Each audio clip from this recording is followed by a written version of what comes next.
ये काफी समय से दादरी क्षेत्र में रह रहा था। ये हाइड्रा चलाता था, तो इसे बहुत विशेष तकनीकी ज्ञान की जानकारी नहीं थी, लेकिन ऐसे अपने रोजी रोजगार को ये चला रहा था। ठीक है।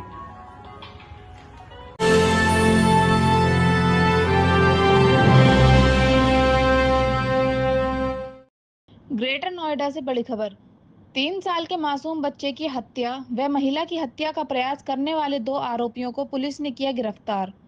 पति ने अपनी आरसी पत्नी से प्रताड़ित होकर अपने दोस्त के साथ मिलकर बनाई हत्या की योजना। 3 साल के मासूम की हत्या कर शव को नहर में फेंका। पत्नी की बेल्ट से गला घोंटकर हत्या करने का किया था प्रयास। महिला के बेहोश होने पर उसको मरा समझकर आरोपी पति और उसका दोस्त हो गया था फरार। होश आने पर महिला ने बीती 6 तारीख को पुलिस को दी घटना की जानकारी। आरोपी पति व उसके साथ कंपनी में काम करने वाले दूसरे आरोपी शोएब को पुलिस ने किया गिरफ्तार। 3 साल के मासूम का नहीं मिला शव। शव को ढूंढने का पुलिस लगातार कर रही प्रयास। ग्रेटर नोएडा की दादरी थाना पुलिस ने दोनों आरोपियों को गिरफ्तार कर भेजा जेल। देखिए पूरी खबर।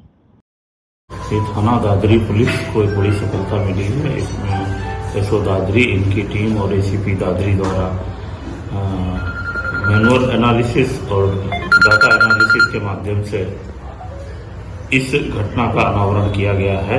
इसमें जो वादिया है सरिता, जो कि आशीष तिवारी की पत्नी है, इसके द्वारा 6/9/2023 को एक अभियोग पंजीकृत कराया गया था, जिसमें मारने पीटने और मारपीट करके इनके लड़के को नहर में फेंकने की बात आई थी। घटना का जब हम लोगों ने पूरी तरह से अनावरण किया, एनालिसिस जो पूरी किया गया, इसमें से हम लोगों ने 2 व्यक्तियों को गिरफ्तार किया है। आशीष तिवारी पुत्र जगदीश तिवारी, जो कि जिगना मिर्जापुर का रहने वाला है, हाल पता इसका दादरी का है, और दूसरा सुहेल अंसारी पुत्र लियाकत अंसारी, जो कि ये सारण बिहार का रहने वाला है, और हाल पता इसका तिलकता गौतम बुद्ध नगर का है।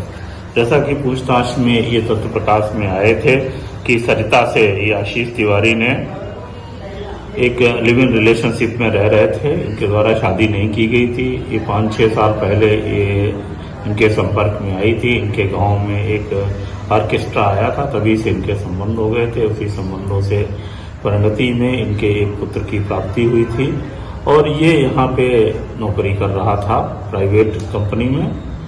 पत्नी द्वारा बार बार इस पे शक किया जाता था, और ये जहाँ पे काम करता था वहाँ पे जाके हंगामा किया जाता था। इस बात से आजिश होकर के इसने अपने दोस्त के साथ मिलकर के प्लानिंग की, और उसी प्लानिंग के तहत अपनी पत्नी को पहले टेम्पो में लेकर के आया, और साथ खुद भी आया था कि तुम्हें एक नया मकान दिखाएंगे चल करके, और कोट नहर पे इसको उतार लिया। वहीं पे पूर्व से इसका मित्र भी था सुहेल अंसारी। फिर इन लोगों ने योजना के तहत इसको गले में बेल्ट से दबा करके उसको नहर में फेंक दिया, और थोड़ी दूर पर बच्चे को भी बेल्ट से गला दबा करके फेंक दिया। क्योंकि ये महिला तैरना जानती थी, ये तो निकल आई, लेकिन बच्चे का पता अभी तक नहीं लगा है। इस बच्चे के शव को तलाशने के लिए हम लोग लोकल गोताखोर और एनडीआरएफ की भी मदद ले रहे हैं, और इस अभियोग को 364 आईपीसी में तरमीम करके इन दोनों को गिरफ्तार करके जेल रवाना किया जा रहा है,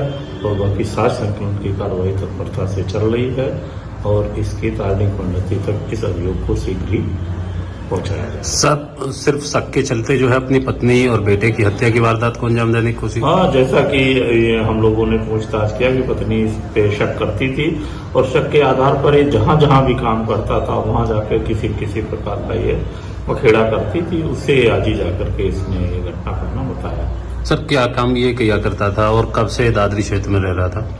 ये काफी समय से दादरी क्षेत्र में रह रहा था। ये हाइड्रा चलाता था, तो इसे बहुत विशेष तकनीकी ज्ञान की जानकारी नहीं थी, लेकिन ऐसे अपने रोजी रोजगार को ये चला रहा था। ठीक है। ऐसी ही बड़ी खबरों को देखने के लिए जुड़े रहिए हमारे साथ न्यूज़ टाइम।